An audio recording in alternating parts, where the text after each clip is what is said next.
오늘 설교 제목이 독인개긴, 우리 독긴개긴이라고도 하는데요. 이게 윷놀이 할 때 나온 말이래요. 도나 개나 별반 크게 다르지 않다라는 말입니다. 앞서거니 뒤서거니 거기서 거기라는 이야기예요. 이 독인개긴과 같은 말이 우리 한국말에 참 많이 있습니다.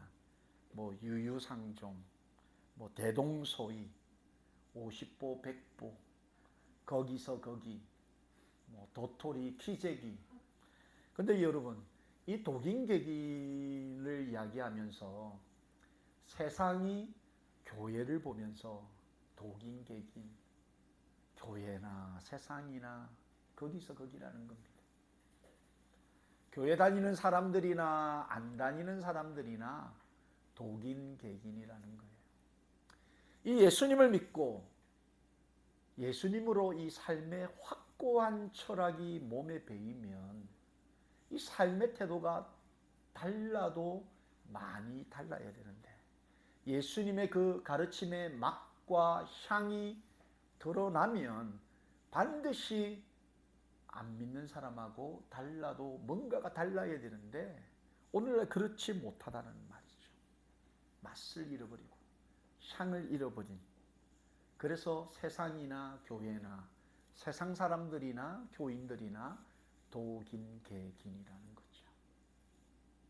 우리가 지난주 설교를 통해서 이 예수님의 제자 야고보와 요한, 그리고 그의 어머니가 예수께 나와서 뭐라고 청탁을 했느냐. 마가복음 10장 37절을 보니까 여짜오되 주의 영광 중에서 우리를 하나는 주의 우편에 하나는 좌편에 앉게 하여 주옵소서.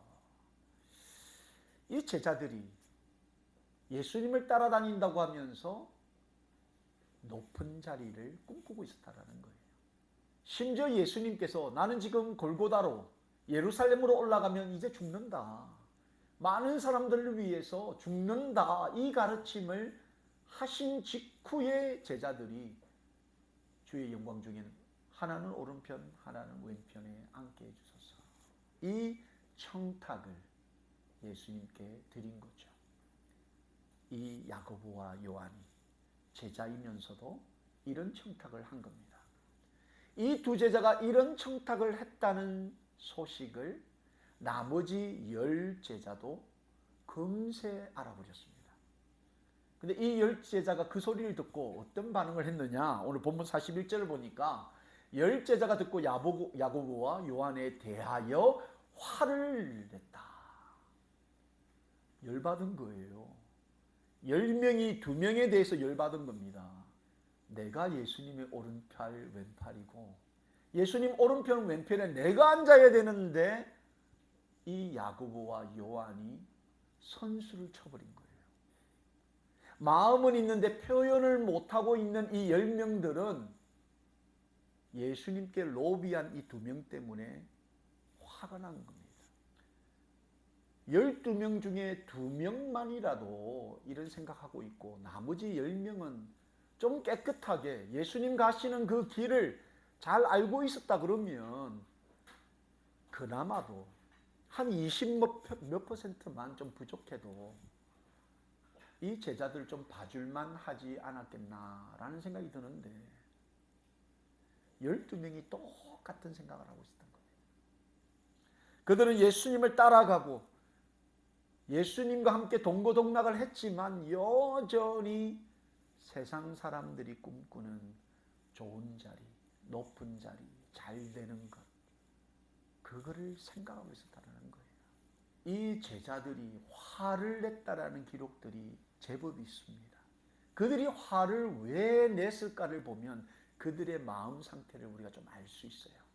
마태복음 26장 6절로 8절 말씀을 보시면 예수께서 베다니 나병 환자 시몬의 집에 계실 때에 한 여자가 매우 귀한 향유 한 옥합을 가지고 나와서 식사하시는 예수의 머리에 부으니 제자들이 보고 분개하여 이르되 무슨 의도로 이것을 허비하느냐. 우리가 잘 아는 것처럼 마리아가 예수께 나와서 향유 옥합을 깨뜨려서 예수님의 머리에 예수님의 발에 바르기 시작한 겁니다. 그 모습을 본 제자들이 하나같이 분노했습니다. 표면적으로는 그 귀한 것을 팔아가지고 가난한 사람 나눠 주는 게 더 낫지 않느냐라고 분노했지만, 실상은 여러분, 세상에 대한 그 부유함과 그 욕심, 물질에 대한 욕망이 이 제자들 가운데 자리 잡고 있었다라는 겁니다. 땅을 디디고 살지만 하나님의 나라의 일꾼으로 예수님의 제자로 부르심을 받았지만 여전히 그들 마음에는 세상과 다를 것 없는 그런 마음들이 있었다라는 겁니다. 특별히 제자들은 여러분, 예수님을 따르기 위해 그들의 모든 것을 다 버리고 주님만 따랐다는 거죠. 그러니 그들 마음 한 구석에는 내가 주를 위해 모든 것을 버렸으니 그 버린 것에 대한 그 헌신에 대한 보상 심리가 그들 가운데 있었다는 거예요. 그래서 적어도 내가 모든 것을 버리고 예수를 따랐기 때문에 나는 이 땅에서 더 높은 자리, 더 좋은 자리, 그 자리에 앉을 자격이 있지 않나, 이런 마음들을 가지고 있었다는 거죠. 그런데 어찌 여러분, 우리 12명의 제자들만 우리가 비난할 수 있겠습니까? 오늘 성도로 하나님의 자녀로 부르심을 받은 저와 여러분의 모습을 한번 돌아보자는 거죠. 우리도 예수를 믿고 하나님의 자녀 되었습니다. 그리고 우리는 하나님을 예배하는 예배자로 살아가고 있지 않습니까? 그런데 예배자로 살아가고 있는 우리가 12제자들과 전혀 다를 것 없이, 세상 사람들과 전혀 다를 것 없는 독인 개긴과 같은 그런 욕심을, 욕망을, 좋은 자리, 높은 자리 찾아서 앉고 싶은 그 유혹과 그 탐심에 사로잡혀 있지는 않는지 우리 스스로 한번 돌아보자는 겁니다. 오늘 이 탐심으로, 탐욕으로 예수를 따른다고 말은 했지만 세상 사람과 전혀 다를 것이 없이 높은 자리를 꿈꾸고 있는 이 제자들에게 두 가지 영적인 교훈으로 예수님이 가르침을 주시는데, 그 첫 번째가 바로 세상을 따라가면 독인 개긴과 다를 것이 없다. 세상 따라가지 말아라. 세상 가치, 세상 상식을 쫓아가면 세상 사람들과 별반 다를 것이 없는 그런 인생 될 수밖에 없다. 이렇게 말씀하고 계시는 거죠. 예수님을 방패 삼아, 예수님을 수단 삼아 그들은 세상의 높은 자리에 앉고 싶은 욕심들이 다 있었다는 거예요. 서로 눈치 싸움만 하고 있었어요. 그런 그들을 보시면서 예수님께서 본문 42절에 예수께서 불러다가 이르시되 이방인의 집권자들이 그들을 임의로 주관하고 그 고관들이 그들에게 권세를 부리는 줄을 너희가 알거니와. 너희가 세상의 높은 자리에 앉아있는 그 사람들이 자기 마음대로 자기 가진 힘과 권력을 마음껏 사용하고 있는 것을 너희가 알지 않느냐. 여러분, 세상에는 힘 있는 자가 힘 없는 자를 마음껏 움직일 수 있는, 세상에서 여러분 높은 자리에 앉은 사람은 당연히 낮은 자리에 있는 사람들을 자기 마음대로 부릴 수 있습니다. 돈 있는 사람들이 돈 없는 사람 부리는 것, 그거 일도 아닌 거죠. 그래서 여러분, 이 땅에서 부리는 사람, 힘 있는 사람, 권력 있는 사람 되기 위해서 얼마나 노력합니까? 우리 가운데 돈이면 다 된다라는 생각들이 은연중에 우리 가운데 있지 않습니까? 가진 자, 그 사람을 얼마나 부러워하며 삽니까? 돈 있는 사람, 부자들을 얼마나 여러분 사랑하고 존경하지 않습니까? 그런데 이 집권자들이, 이 고관들이 얼마나 자기들이 가진 그 힘을 자기 마음대로 부리고 없는 사람들을 무시하고 가진 사람들이 하늘을 바라보며 하나님 앞에 겸손함으로 살지 않는다라는 거예요. 그래서 시편 2편 2절로 4절 말씀을 여러분 보시면 세상의 군왕들이 났으며 관원들이 서로 꾀하여 여호와와 그의 기름 부음 받은 자를 대적하며 우리가 그들의 맨 것을 끊고 그의 결박을 벗어버리자 하는도다. 하늘에 계신 이가 웃으시며 주께서 그들을 비웃으시리로다. 여러분, 이 땅에 돈 있는 사람들이 이 돈 있는 것 때문에 얼마나 교만한지 몰라요. 목이 꼿꼿해요. 마치 하나님이 안 계신 것처럼 이 돈 가지고 모든 것을 다 할 수 있다. 물질 만능주의적으로 살아가는지 모릅니다. 그런 사람들을 보며 하나님이 비웃으시는 거예요. 하나님도 비웃고 웃어버리는 그 높은 자리, 그 많이 가진 자리에 가고자고 그 12제자들이 그렇게 서로 눈치 싸움하고 서로 싸우고 서로 반목하고 그러고 있는 독인 객인과 같은 그런 삶을 살아가고 있는 거죠. 세상만 그렇습니까, 여러분? 오늘날 교회도 마찬가지인 것 같습니다. 교회 안에도 여러분 돈 있는 사람이 대접받는 그런 시대가 되어버리지 않았습니까?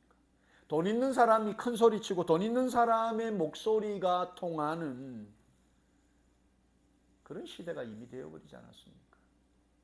교회가 돈 있는 사람은 존중하고 존경하고 높은 자리 주지만 돈 없는 사람들은 업신여기고 무시하는 거 아니겠습니까? 돈이면 다 된다라는 생각이 이미 교회 안에도 들어와 버린 겁니다. 그래서 너도 나도 돈 벌어야 되겠다. 그래야 세상에서도 대접받고 교회에서도 대접받는다. 이런 소리가 있는 거죠. 그런데 여러분, 우리가 이 땅을 살아가면서 진정한 높은 자리, 진정한 물질, 과연 그것을 어디에 우리가 쌓아두어야 될지 우리 분명한 가치관이 우리에게 있어야 되는 거죠.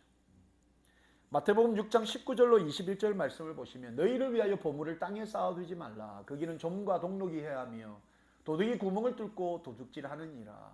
오직 너희를 위하여 보물을 하늘에 쌓아두라. 거기는 좀이나 동록이 해하지 못하며 도둑이 구멍을 뚫지도 못하고 도둑질도 못하느니라. 내 보물이 있는 그곳에는 내 마음도 있느니라. 여러분, 이 말씀이 여러분 물질을 다 팔아서 교회에 드리라는 말씀이 아니에요. 적어도 우리가 이 땅을 살아가면서 우리의 가치가 어디에 있어야 되느냐를 이야기하는 겁니다.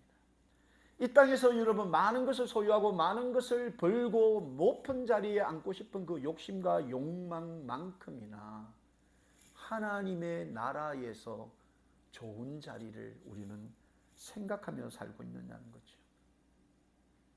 너희를 위하여 보물을 하늘에 쌓아두라는 거예요. 너희를 위하여.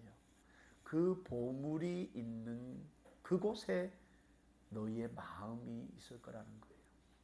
제자들은 여러분 예수님을 따르면서도 여전히 보물을 하늘에 쌓은 것이 아니라 이 땅에서 적어도 내가 모든 것을 버리고 주님을 따라서 힘들고 어려운 삶을 살아가고 있는 그것을 상쇄할 수 있는 높은 자리, 좋은 자리, 그거를 당연히 받아야 된다라고 생각했다는 거죠.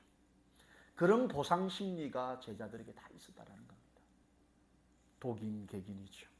하나님도 없는 것처럼 하나님의 나라도 없는 것처럼 이 땅에 보물을 쌓고 사는 사람들이나 예수를 믿고 교회를 다니면서도 전혀 다를 바 없이 사는 우리나 독인 객인, 세상 따라가면 독인 객인, 도토리 키재기가 되어버리는 거죠. 제자들의 모습이 그랬다라는 겁니다. 여러분은 어떻습니까? 우리는 확연히 다른 가치관을 가지고 확연히 다른 믿음을 가지고 지금 살아가고 있습니까? 그런 그들을 바라보시면서 예수님이 두 번째 영적인 교훈을 주시는데 상전되려고 노력하지 말고 섬기는 종이 되라 이렇게 말씀하시는 거예요. 상전되려고 하지 말라는 거예요. 세상에 상전되어서 힘없는 자를 밝고 가지지 못한 자를 업신여기는 그런 세상에 상전되지 말고 없고 가난하고 힘없는 사람들을 섬기는 섬김의 종이 되라. 이게 바로 예수님의 가르침이라는 거죠. 본문 43절 44절 말씀을 보시면 너희 중에는 그렇지 않을지니 너희 중에 누구든지 크고자 하는 자는 너희를 섬기는 자가 되고 너희 중에 누구든지 어뜸이 되고자 하는 자는 모든 사람의 종이 되어야 하리라. 적어도 예수를 믿고 예수를 따르는 제자들이라면 그렇지 않아야 된다라는 것을 말씀하고 있는 겁니다. 세상과 달라도 확실히 달라야 되는데 크고자 하는 자는 섬기는 자가 되라는 거예요. 으뜸이 되고 싶으면 사람의 종이 되어야 된다. 세상에 여러분 상식은 이렇지 않습니다. 크고자 하면 뭐라도 있어야 되죠. 그렇지 않습니까 여러분? 뭐라도 있어야 커지는 거죠. 으뜸이 되려면 세상적으로 보면 힘이 있어야 됩니다. 그러나 하나님 나라는 그렇지 않다는 거예요. 하나님 나라는 어리석을 정도로 그렇지 않다라는 겁니다. 세상의 흐름과는 전혀 부합되지 못하는 그런 말씀을, 그런 가르침을 지금 예수님이 주고 계시는 거죠. 예수님의 이런 가르침은 여러분, 예수님이 생각이 우리 인간들과는 완전히 다르기 때문에 하나님의 그 생각과 또 하나님께서 말씀하신 그 예수의 길이 세상과는 전혀 다르기 때문에 이런 다른 가르침을 우리에게 주시는 겁니다. 하나님도 예수님도 우리 인간과 별반 다를 것 없는 독인 객인 같으면 굳이 우리가 하나님을 믿고 예수님을 따를 필요가 있겠습니까? 하나님의 생각, 하나님의 길은 우리 인간과는 전혀 다른 겁니다. 이사야 55장 8절 9절 말씀을 여러분 보시면 이는 내 생각이 너희의 생각과 다르며 내 길은 너희의 길과 다름이니라. 여호와의 말씀이니라. 이는 하늘이 땅보다 높음 같이 내 길은 너희의 길보다 높으며 내 생각은 너희의 생각보다 높음이니라. 그래서 이 땅을 따라 살면서 예수님을 따라 예수님과 함께 길을 걷는다는 것은 바로 하나님의 생각대로 하나님의 길로 가는 것을 의미하는데, 여러분 이 길은 사람의 길과는 달라도 너무너무 다르다는 거예요. 사람의 생각과는 비교할 수 없는 생각이라는 겁니다. 높은 가치라는 거예요. 높아지고 좋아지고 더 많은 것을 소유하는 그런 욕심과 욕망과 또 보상의 심리에 빠져서 세상에 보암직하고 먹음직스러운 것을 쫓아서 살아가는 것이 아니라 세상의 가장 낮은 자리를 찾아서 어떻게 하면 내가 낮은 종으로, 섬기는 종으로 예수님처럼, 예수님의 가르침처럼 예수 닮은 제자로 살 수 있을까? 여러분 이것이 우리의 고민이 되어야 되고 날마다 기도 제목이 되어야 될 줄로 믿습니다. 하나님의 아들이신 이 예수님도 당신 스스로가 이 땅에 오셔서 바로 섬김의 종의 완벽한 샘플이 되셨는데, 여러분 본문 45절 말씀을 보십시오. 인자가 온 것은 섬김을 받으려 함이 아니라 도리어 섬기려 하고 자기 목숨을 많은 사람의 대속물로 주려 함이니라. 예수님이 여러분 이 땅에 오신 것이 섬김받기 위해서 오신 것이 아니라는 거예요. 섬기시되 여러분 그의 물과 피를 다 쏟으시고 모든 사람들의 죄를 품으시는 대속물로 주신 거라는 거죠. 이게 바로 예수님의 섬김, 예수님이 이 땅에 오신 목적이었다라는 겁니다. 우리가 살다 보면 여러분 한두 사람 섬기기도 힘들고 버거울 때가 얼마나 많습니까? 가정 안에서 한 사람을 섬기는 것 너무너무 힘든데 예수님은 한두 사람도 아니고 모든 사람의 대속물, 섬김의 종으로 오셨다라는 거죠. 그가 섬김의 종으로 오셨기 때문에 우리가 모든 죄로부터 자유케 되어지고 우리가 회복을 되고 나음을 입었지 않습니까? 우리 이사야 53장 4절로 6절 말씀 우리 함께 있습니다. 그는 실로 우리의 질고를 지고 우리의 슬픔을 당하였거늘 우리는 생각하기를 그는 징벌을 받아 하나님께 맞으며 고난을 당한다 하였노라. 그가 찔림은 우리의 허물 때문이요 그가 상함은 우리의 죄악 때문이라. 그가 징계를 받음으로 우리는 평화를 누리고 그가 채찍에 맞음으로 우리는 나음을 받았도다. 우리는 다 양 같아서 그릇 행하여 각기 제 길로 갔거늘 여호와께서는 우리 모두의 죄악을 그에게 담당시키셨도다. 그가 상하고 찢기고 피 흘리고 죽으신 것 때문에 우리 모두가 죄로부터 자유케 되고 죽을 수밖에 없었던 우리가 새로운 생명, 영원한 생명을 소유케 된 겁니다. 세상적인 시각에서 보았을 때는 이 예수님의 이 선택, 이 태도가 얼마나 어리석은 건지 모릅니다. 여러분, 남들을 위해서 희생하고 섬겨보십시오. 세상에서는 섬기면요 호구 잡습니다. 호구 잡아요. 남들 앞에 겸손해 보십시오. 막대하는 거예요. 막대하는 겁니다. 바본 줄 알아요, 여러분. 얼마나 힘든지 모릅니다. 세상의 고관들, 힘있고 재물이 있는 자들 절대 다른 사람들의 종처럼 행동하지 않습니다. 가진 자들이 여러분 머리 숙이는 경우가 어디 있습니까? 예수님께서 이 12 제자들에게 당신이 섬김의 종으로 오셨음을 삶 속에서 보여주시면서 가르치셨습니다. 그 대표적인 것이 요한복음 13장 12절로 15절 말씀에 그들의 발을 다 씻으신 후에 옷을 입으시고 다시 앉아 그들에게 이르시되 내가 너희에게 행한 것을 너희가 아느냐? 너희가 나를 선생이라 또는 주라 하니 너희 말이 옳도다. 내가 그러하다. 내가 주와 또는 선생이 되어 너희 발을 씻었으니 너희도 서로 발을 씻어주는 것이 옳으니라. 내가 너희에게 행한 것 같이 너희도 행하게 하려 하여 본을 보였노라. 여러분, 제자들의 발을 다 씻어주신 거예요. 발에 여러분 냄새 나지 않습니까?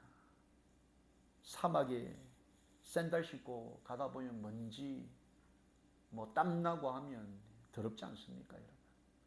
그 더러운 발을 깔끔히 예수님이 허리 숙이시고 무릎 꿇어 닦아주신 거예요. 씻어주신 거예요, 여러분. 내가 선생이고 주지만 그럼에도 불구하고 너희들에게 이렇게 발을 씻어주는 것은 내가 섬김의 종으로 왔기 때문에 섬김의 종이 어떠한 태도로 살아야 된다는 것을 보여주면서 너희도 그런 삶을 살아라. 이것 때문에 내가 보여준다. 이렇게 가르치신 거예요. 누가 서로 높아질까? 누가 예수의 오른팔 왼팔 될까? 어떻게 하면 내가 좀 더 드러날까? 어떻게 하면 내가 더 잘되고 높은 자리에 앉을까를 고민하는 그들에게 선생이요 하나님인 내가 너희 발을 닦아준다. 이런 가르침, 이런 섬김의 종의 가르침을 보여주신 거죠. 적어도 예수의 제자로, 예수의 성도로 하나님의 자녀가 된 우리가 이 예수님의 섬김의 종된 이 종의 정신이 우리 몸에 배이지 않으면 여러분 세상이나 우리나 전혀 다를 것 없다. 갈라디아서 5장 13절 15절 말씀 여러분 보시면 형제들아 너희가 자유를 위하여 부르심을 입었으나 그러나 그 자유로 육체의 기회를 삼지 말고 오직 사랑으로 서로 종노릇 하라. 온 율법은 내 이웃을 사랑하기를 내 자신같이 하라 하신 한 말씀에서 이루어졌나니 만일 서로 물고 먹으면 피차 멸망할까 조심하라. 적어도 여러분 예수 믿고 구원받은 하나님의 자녀된 여러분이 여러분의 삶 속에서 교회 목사가 없고 교회 성도가 없는 그곳에서 내가 모르는 한 사람, 그 한 사람에게 여러분 겸손함으로 말씀 율법이 이루어질 수 있도록 섬김의 종노릇 할 때 하나님께서 큰 영광 받으시지 않으시겠습니까? 여러분, 말씀을 정리합니다. 언제부터인가 섬김으로부터 나오는 섬김의 힘이 우리 기독교에 사라져 버렸습니다. 우리를 제자로 부르신 그 부르심에 대한 이유가 교회, 성도로부터 사라져 버렸다는 겁니다.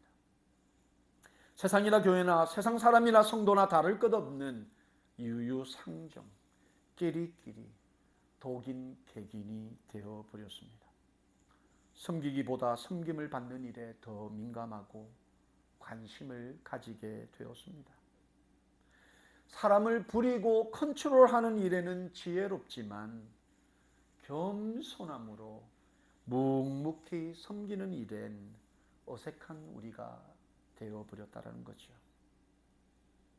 사랑하는 성도 여러분, 세상과 독인객인 다를 바가 없어 그리스도인들의 명예를 잃어버리지 않기를 축복합니다. 그리스도인으로 그 명예는 세상에서의 높아짐보다 예수님처럼의 그 낮아짐에서 꽃피운다라는 것을 여러분 꼭 기억하시고 여러분의 인생 가운데 정말 세상과 다른 예수님의 그 섬김의 도가 여러분의 삶을 통해 꽃피우게 되는 그런 복된 성도 되기를 예수님의 이름으로 축원합니다.